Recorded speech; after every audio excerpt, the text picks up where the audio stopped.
When T tells me it's time to show up, I show up. Good morning and welcome to this symposium. My name is David Ware. I am the Arkansas State historian, in spite of not being from here. I am also, by virtue of that, the director of the Arkansas State Archives, and with that job goes the honor of being the secretary of the Black History Commission of Arkansas. We supply administrative and support services to the Black History Commission, and in the 6 years, 5 or 6 years, I'm losing track of how long I've had this job. The most fun I've had and the greatest honor I've felt has been in connection with the activities of the Black History Commission of Arkansas.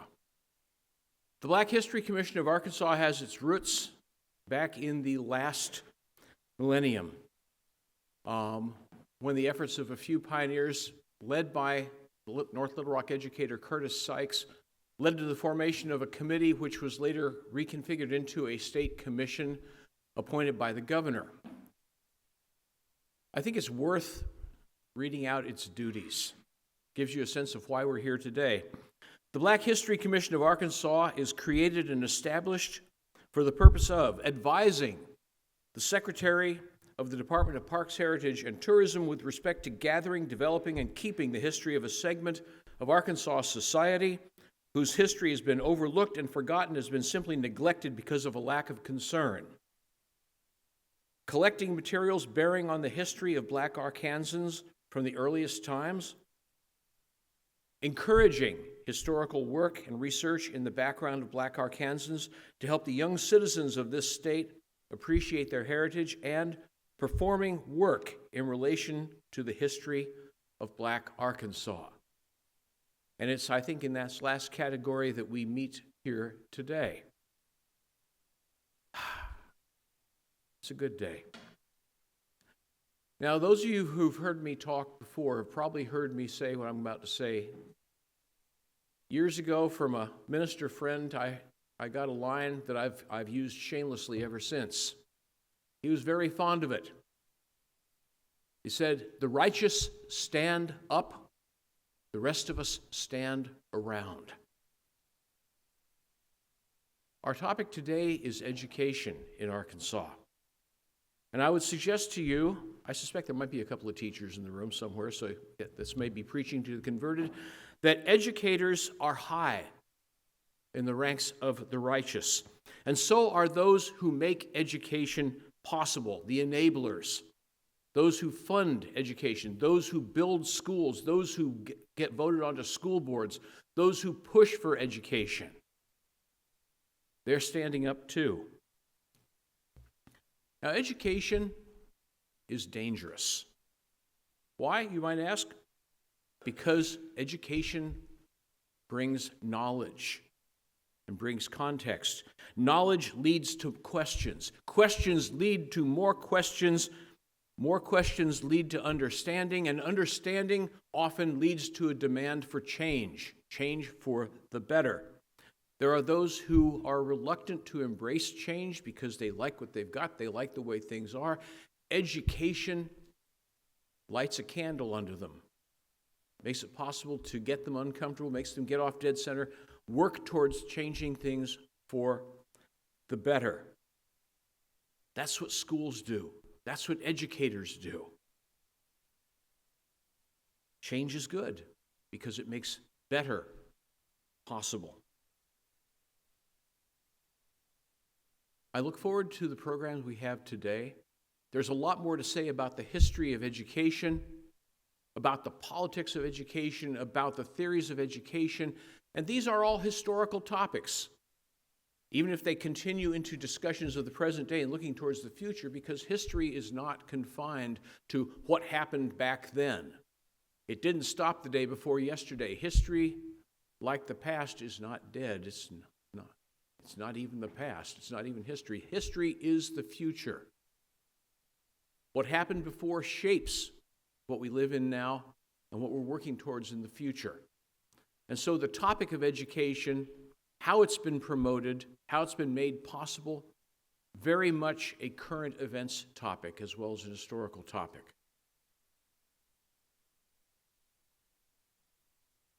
One of these programs is particularly interesting to me. Before I came to Arkansas, I had never heard of the institution known as the Rosenwald Schools. I grew up north, where we did not hear of such things. But when I came to Arkansas back in 2000, I had a colleague over at Arkansas Tech who told me about the Rosenwald Schools, who had been behind them, why they were necessary throughout the South. And he said, you'll find them throughout Arkansas. And so I've maintained an active amateur's interest, because what you have there is an example of someone standing up. A few years ago, my wife and I were traveling north to Chicago to visit our daughter, who was in college in there at the time. We decided to stop off in Springfield, Illinois, the capital of that state, because I'd traveled through it by train many times. It looked interesting, but we never stopped except to take on passengers. I figured, let's take a couple days here. And so we did what most tourists do. We went to the state capitol. I met my colleague over at the state archive, got a tour of the archives and that sort of thing, and he said, you ought to go down to Lincoln's home. It's a National Park Service site.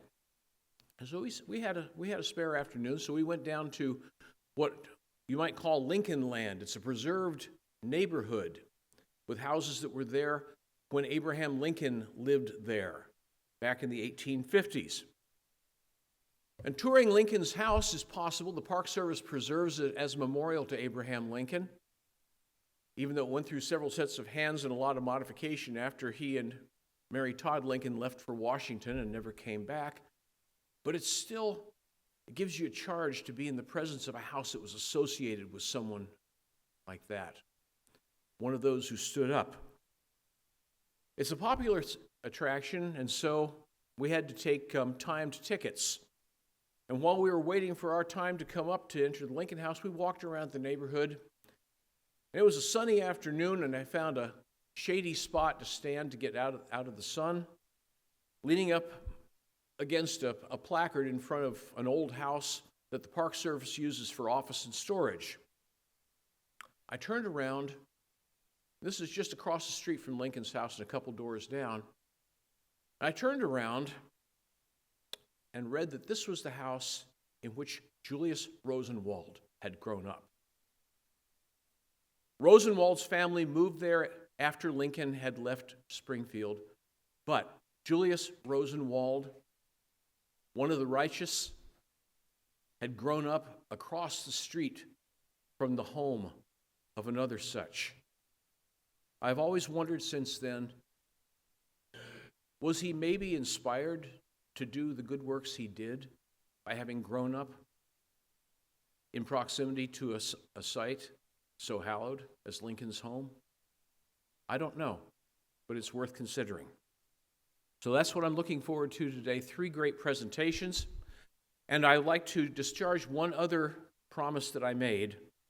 Our friends down at the Central Arkansas Library, the main library downtown, today are holding their Black Family Expo. It runs from 11 o'clock this morning until 2 in the afternoon at Cal's down on the 5th floor in that beautifully redeveloped building up there. They have all sorts of things. They have a DIY memory lab where families can bring in things to be digitized and get training on how to preserve their family treasures. There's a photo booth. There's a craft booth where you can make a frame to put your family photo. There's food. There's a book sale. There's other activities. It goes on till 2, so when we're done here, take a detour downtown to Cal's. It should be a good event, a good time, and I'll certainly be down there later this afternoon, so I hope to see some of you there. So, without further ado, I've said enough. T? Who is going to be introducing our first speaker? All right. First, a few words, ladies and gentlemen. This is what happens when you come up without a program in your hand. Guy gets egg on his face. A few words from our sponsors and host.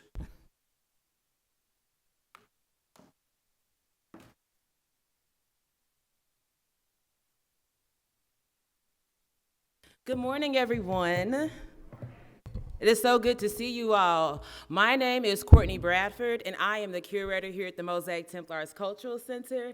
It is a pleasure of mine to welcome you to our space and also invite you all to go downstairs whenever you have the opportunity to see our newest traveling exhibition entitled A Better Life for Their Children.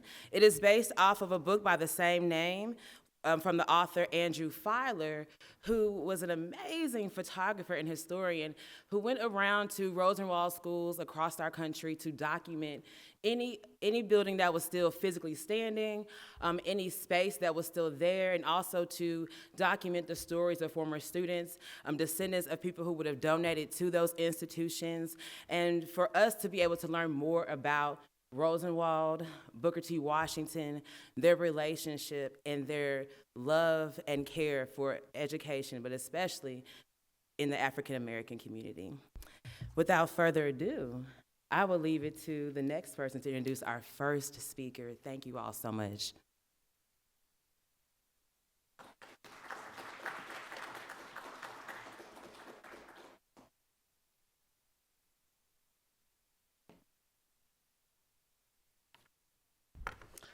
Good morning again. Our first speaker is Ralph S. Wilcox. He is the National Register and Survey Coordinator and Deputy State Historic Preservation Officer for the Arkansas Historic Preservation Program.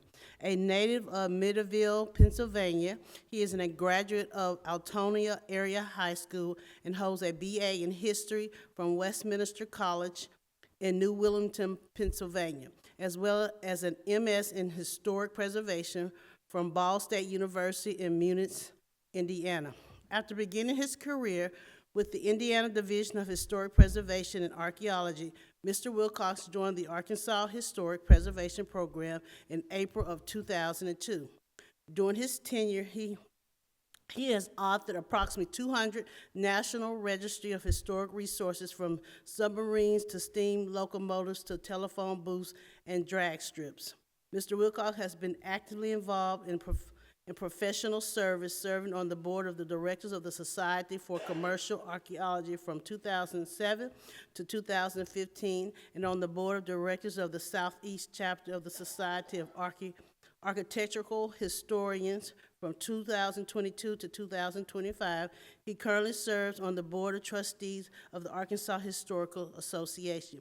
Beyond his preservation work, Mr. Wilcox is an organist at the First Presbyterian Church in Benton, Arkansas, an avid traveler. He has visited 34 countries and completed travel to all 50 U.S. states before the age of 50. Ralph S. Wilcox.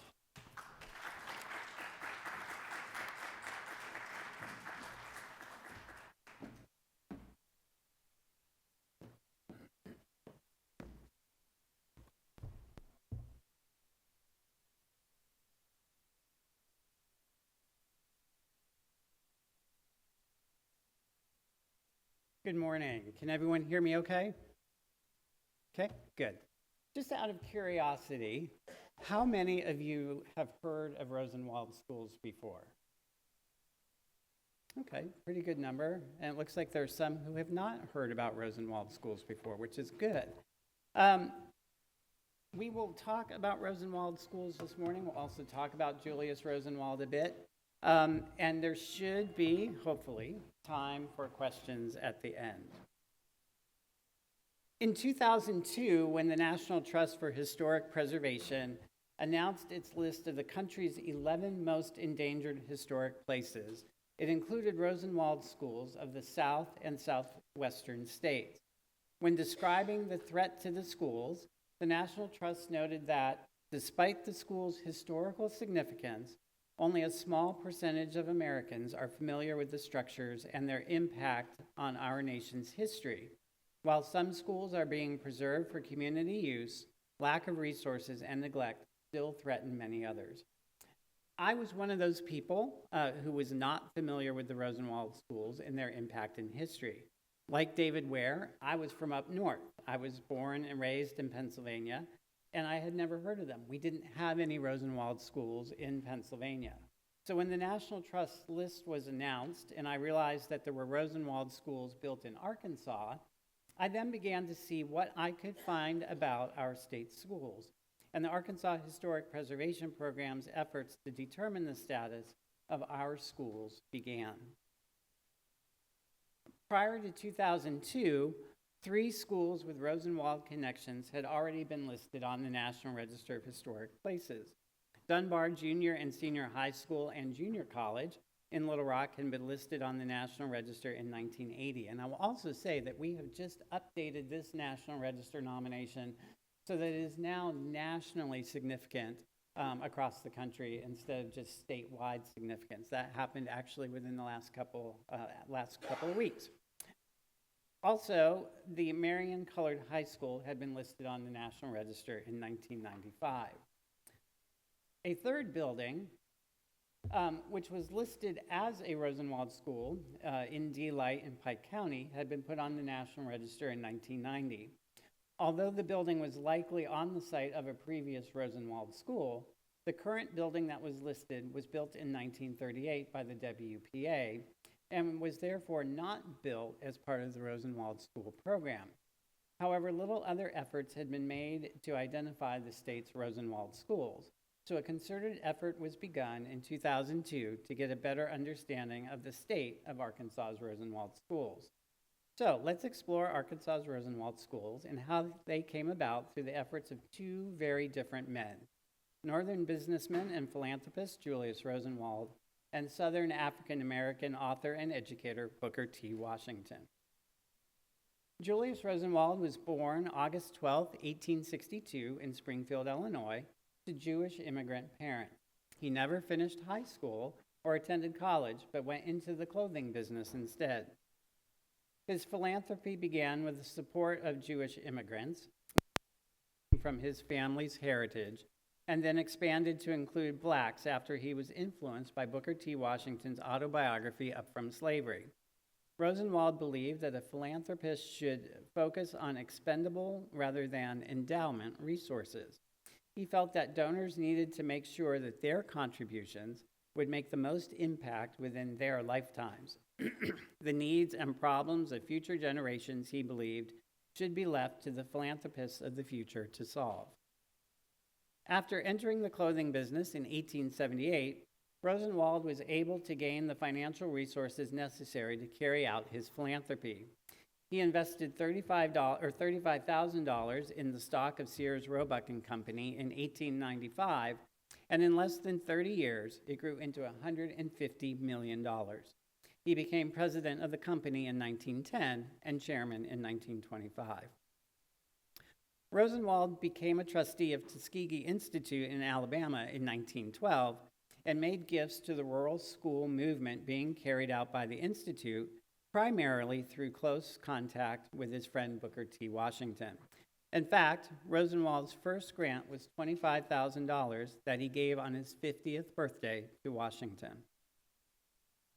Washington had a goal of providing safe, purpose-built school buildings for blacks, something that many locations did not have, and Rosenwald wholeheartedly agreed with and financially supported Washington's dream. The rural school building program would be administered by Tuskegee until 1920, when it was taken over by the Julius Rosenwald Fund.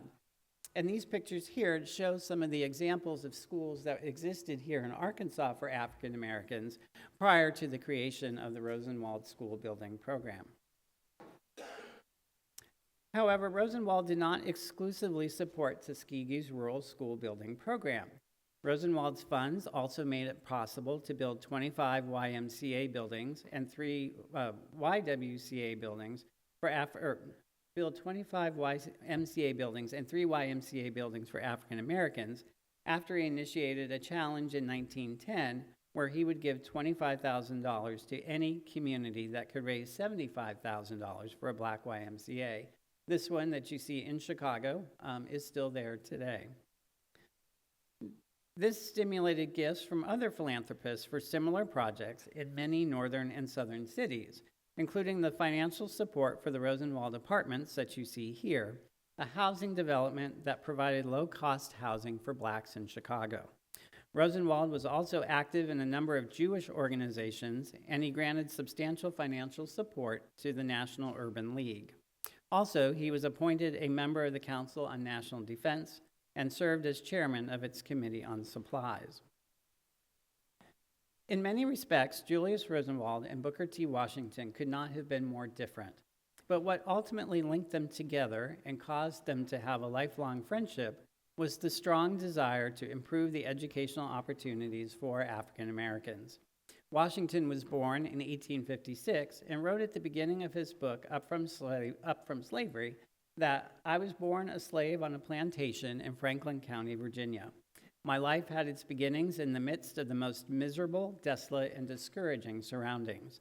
This was so, however, not because my owners were especially cruel, for they were not, as compared with many others. I was born in a typical log cabin, about 14 by 16 feet square. In this cabin, I lived with my mother and a brother and sister till after the Civil War, when we were all declared free. After Washington was set free as a result of the Emancipation Proclamation, he worked in West Virginia in the coal mines and salt furnaces until he made his way to Virginia to study at the Hampton Institute, a school that had been established for the education of freedmen. Washington would also attend Wayland Seminary in Washington, D.C., which you see here. However, in 1881, Washington was recommended by Hampton Institute President Samuel C. Armstrong to become the first leader of the newly founded Tuskegee Normal and Industrial Institute, later known as the Tuskegee Institute and now known as Tuskegee University. It was during this time as the head of Tuskegee, which lasted more than 30 years, that he linked up with Rosenwald and the school building program began. Washington and Rosenwald first met each other in May of 1911 at Chicago's Blackstone Hotel, and each had wanted to meet the other. Washington regularly met with wealthy people who might be willing to donate to Alabama's Tuskegee Institute, and Rosenwald had an interest in using his fortune to help improve the well-being of African Americans. As Stephanie Deutsch writes in her book, You Need a Schoolhouse, Booker T. Washington, Julius Rosenwald, and the Building of Schools for the Segregated South, we do not have a frank record from either one of his initial impressions of the other. We do know, though, that the results of the meeting between them would be extraordinary. Initially, Washington asked Rosenwald to serve as a trustee of Tuskegee, which he began doing in 1912, and it led to the collaboration that ultimately resulted in the construction of more than 5,000 schools for African Americans across the American South.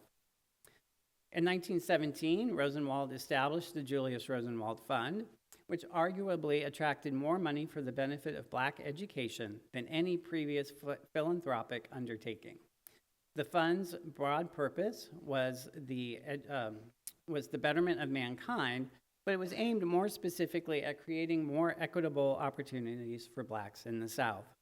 Unlike many charitable organizations, the Rosenwald Fund would help a school only if the community had raised some of the money themselves.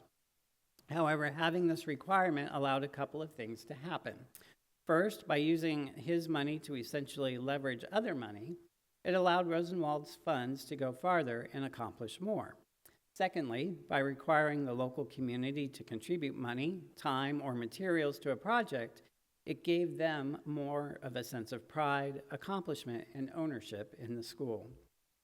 Rosenwald and the directors of his trust first directed their attention toward building rural schools, then toward high schools and colleges, and finally towards providing grants and fellowships to enable outstanding Blacks and whites to advance their careers.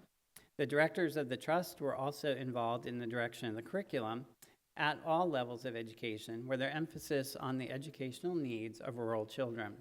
The directors maintained that it was necessary to have vocational skills, math, reading, and writing skills, an understanding of biological processes in farming, and knowledge of the fundamentals of sanitation and health. To aid in the design and construction of the schools, Samuel Smith, General Field Agent for the Rosenwald Fund, developed a series of floor plans and specifications for a variety of schools that used the most up-to-date innovations in school design. The blueprints were published in a book entitled Community School Plans and could be obtained from the Rosenwald Fund through the state's education office. Smith felt that having a stock set of blueprints and specifications would allow any community to build a quality school without having to hire an architect, and the school plans turned out to be one of his greatest legacies. Although plans were provided, it was not necessary for schools to be built using standard plans. Any non-standard plan could be used, however, but it had to be approved by the Rosenwald Fund.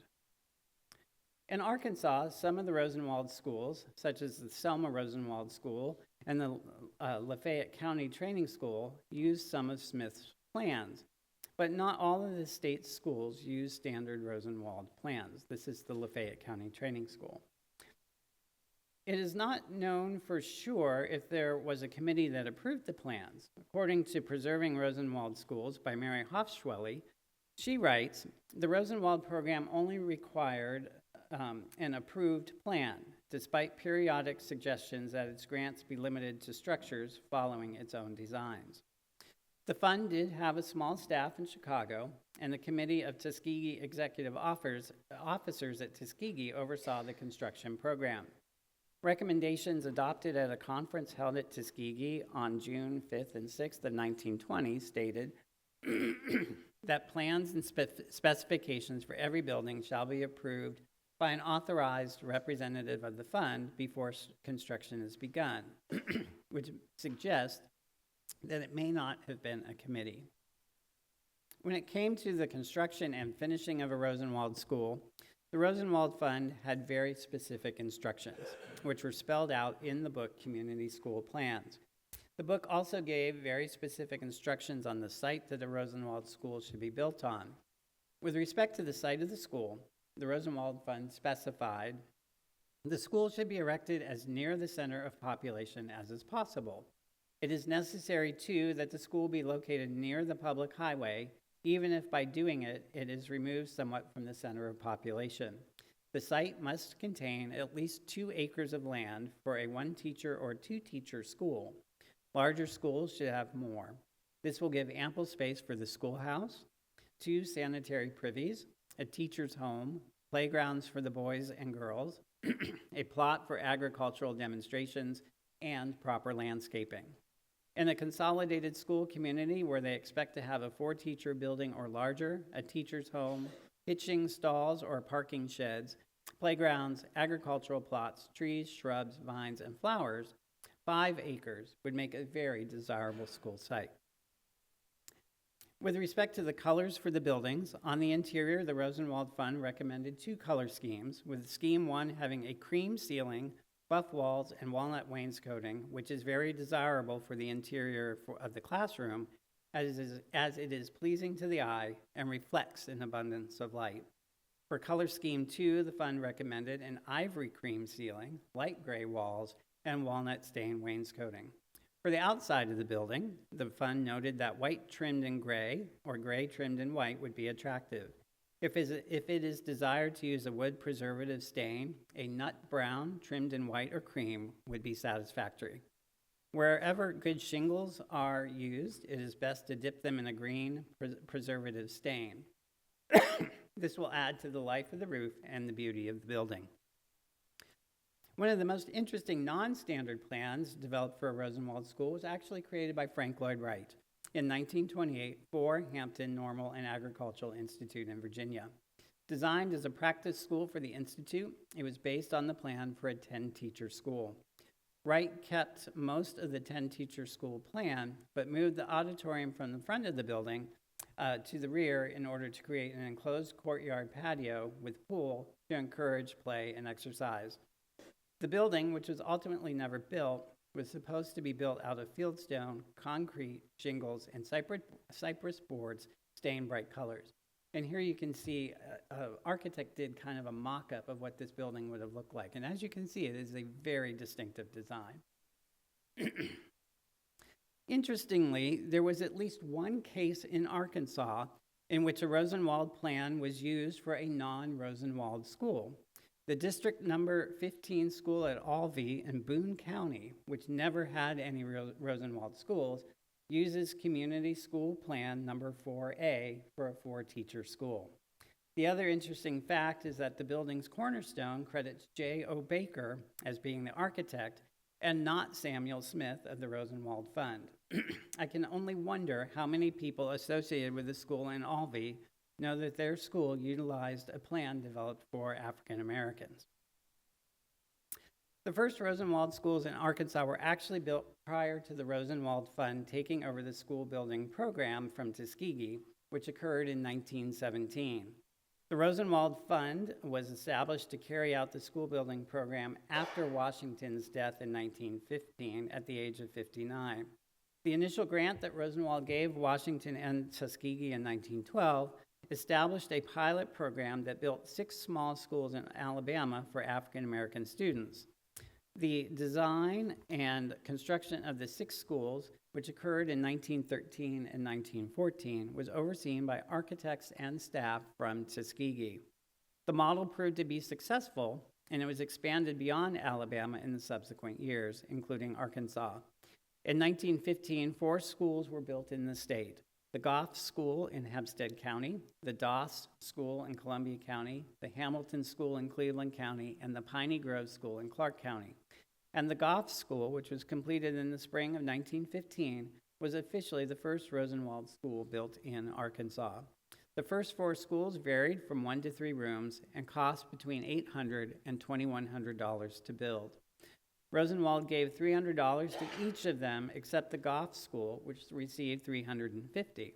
Interestingly, the local African American populations contributed between $100 and $521 to the construction of the schools.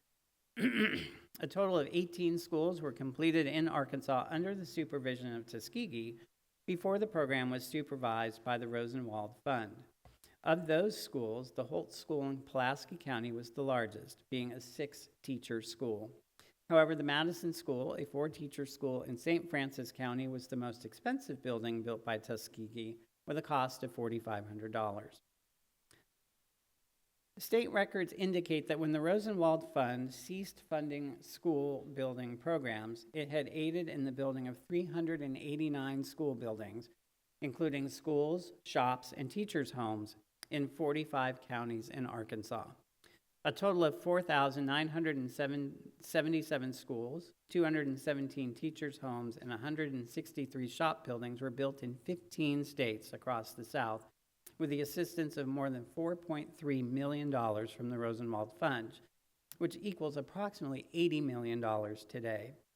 The fund contributed $306,151 to Arkansas, which equals approximately $5.7 million today. And these show some of the examples of the shops, schools, shops, and then this is an example of a teacher's home from Wilson in Mississippi County. The state or counties owned and maintained all of the schools, and the land was usually donated by a white landowner. I don't know how true this actually was across Arkansas, but I do know of one case with respect to the Southland School in Phillips County, where the land was donated by a local family. The Rosenwald Fund referred to the school as the Wolford School, which came from the name of the family that donated the land. Rosenwald, and Washington as well, believed very strongly in the local community playing a hands-on role in the development of the school. The local community was supposed to match the grant through cash, materials, or labor so that the community would have a strong commitment to the program. In fact, many building campaigns were initiated by local African American leaders, and the schools built represented the community's determination to provide a decent education for its students. Another characteristic of many Rosenwald schools is that they were often built adjacent to churches, since, in many cases, it was local black congregations that spearheaded the efforts to have the schools built.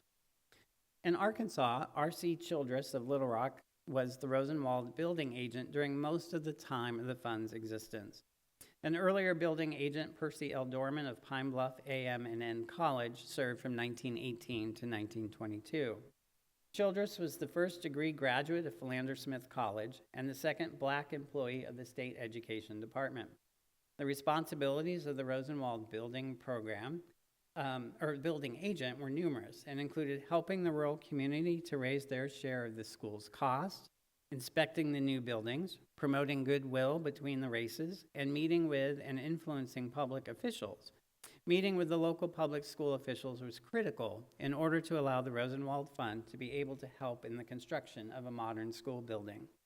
Although the grant from the Rosenwald Fund helped with the construction of the building, it was really the local community that provided the enthusiasm to see it through. As you can see on this map, most of the Rosenwald schools in Arkansas were built in the southeastern half of the state, where there was a greater need for school facilities for black students, but schools were built as far northwest as Franklin and Logan counties. Although the Rosenwald school building program mainly built relatively small schools of less than 10 rooms, it also funded some very large schools here in the state. With the exception of Dunbar School in Little Rock, which was a special case, the largest schools built in Arkansas included the Moton School in Marianna at 12 rooms, Wilson No. 2 School at 14 rooms, and Miller High School in Helena at 16 rooms. In 2002, Rosenwald schools gained national attention, as I said, when the National Trust put them on their most endangered list that year. At the end of AHPP's initial efforts to document the state's remaining schools, it was found that 18 Rosenwald buildings of the original 389 remained in Arkansas. Since that time, at least 4 of these buildings have been lost, meaning that approximately 14 buildings is all that remains today. Today, a few of the buildings have been rehabilitated, such as Peak High School, which you see here in Arkadelphia, and the Selma Rosenwald School in Drew County. And some schools have active alumni associations. However, most of the schools are vacant and deteriorating, with no markers to indicate their important place in Arkansas's history. Unfortunately, the state of Rosenwald schools in Arkansas is all too common in the states where the schools were built. Most states that had Rosenwald schools built in them have found that many have been lost, and the reasons are varied. Unfortunately, when integration occurred, African American school buildings were often abandoned in favor of a district's buildings built for whites. Although the quality of the school buildings may have been equal, there was often a perceived stigma that the African American buildings were somehow inferior. Also, the fact that many Rosenwald schools, at least in Arkansas, were often in rural locations meant that they were often harder to utilize in a consolidated and integrated school district. In addition, changes in agricultural practices, moving more towards mechanized farming, has caused shifts in the state's population, something that continues today.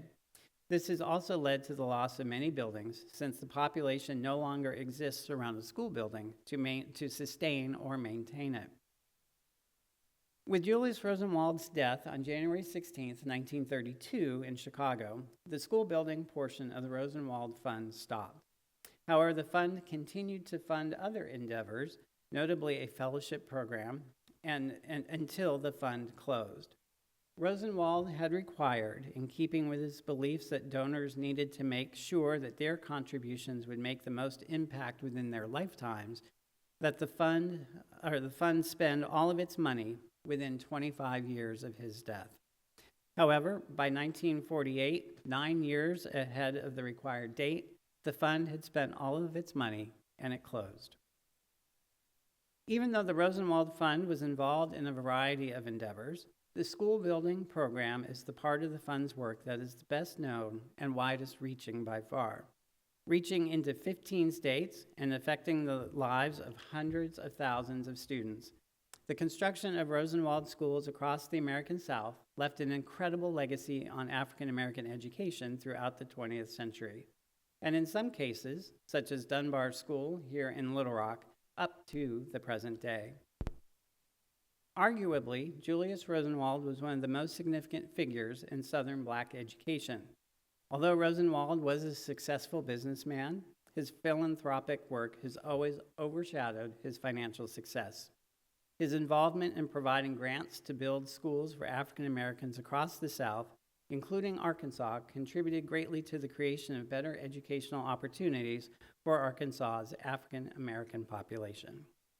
And here are a few resources that are out there that I am familiar with that are really good resources to learn more about Rosenwald schools if you are interested. And looks like we have a couple minutes for questions, if there are any.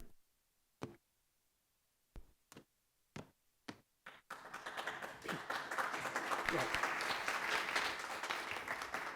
Here first, and then over there.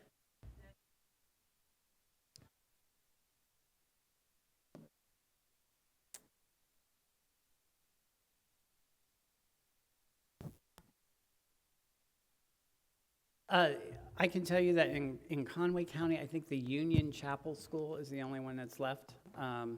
But if you go onto the Fisk University archives, you can search that by state.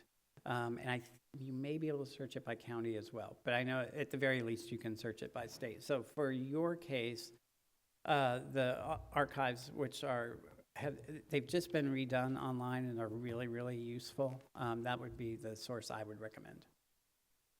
Mm-hmm. Yes. That map? The one of the state? That one. Oh. And you had a question? Oh, okay. Okay. Yes. Hold on, Okay.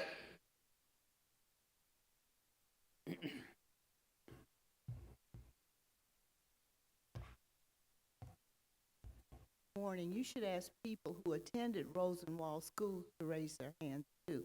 Yeah, if you did attend a Rosenwald school, I would love to know that. Okay, we have a couple. Excellent. Very good. And we're going to need your photo at the end of the day too for our records for the archives. Any more questions? Oh.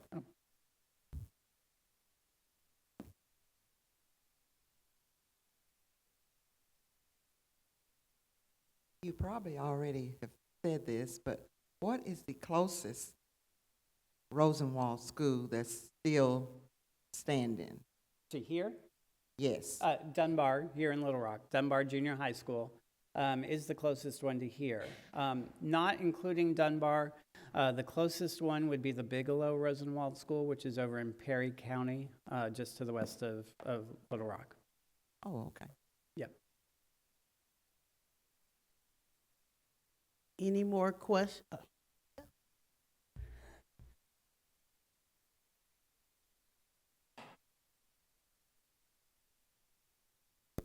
Ralph, could you say a little bit about your research process and how you went about discovering where the Rosenwald schools still were? Well, when we started researching these back in 2002, internet resources were not as good as they are today. So we used a couple of different sources. We actually found that there was a gentleman who wrote his master's thesis on Rosenwald schools in Arkansas. And actually, that's where this map came from. And we have a copy of that thesis in our library now. But he had put together lists of all the schools and had broken it down actually by budget year from the Rosenwald Fund. So that was really helpful. That gave us a complete list. There were some websites at the time that allowed you to search for things on topographic maps, including schools and historical schools. That helped us as well in a lot of cases because we could then say, okay, this is apparently where this school was located. We could then go to that site or look on Google Earth, quite honestly, and say, okay, that school is no longer there, or there is a building there, that might be it. And then we also, at that time, did some press releases in the newspapers here in the state to solicit information from people on the ground in those locations who might have information or might have gone to one of those Rosenwald schools. And so all of those sources back then were very helpful. The Rosenwald archives at Fisk were not digitized then, so that unfortunately was not available to us, which would have been a huge help at the time. So that was basically how we did the research back then. Ralph, a Yes. question was asked, is it possible to get a PDF copy of your presentation? Yes. Yes. Okay, so you'll email me and I'll make sure that you get a copy. I'll put my email address up at the end of the day. Yeah, and what I can do is I can share not only the PowerPoint part, but I can share the written part, which is actually broken down by slide, so you can see what goes with what picture. And I can email all of that to Tayana, and she can send it out. I have a question right here. Hey. Hello. Oh, okay. Okay, I see Garland County, I see Hot Springs, and I believe that's Mountain Pine. Mountain Pine is on that map, and I don't remember what the school is in Garland County. I almost think it is one of the ones in Hot Springs, but I don't remember for sure. Okay, that was my next question, because they had did some one of the seniors had did research on the schools, and there was one listed, and we could never kind of figure out where it was, but someone did say toward Mountain Pine, Arkansas. And that could very well be Okay. because of all the lumber and timber industry that was going on in that part Yes. of the county. Okay. Yeah.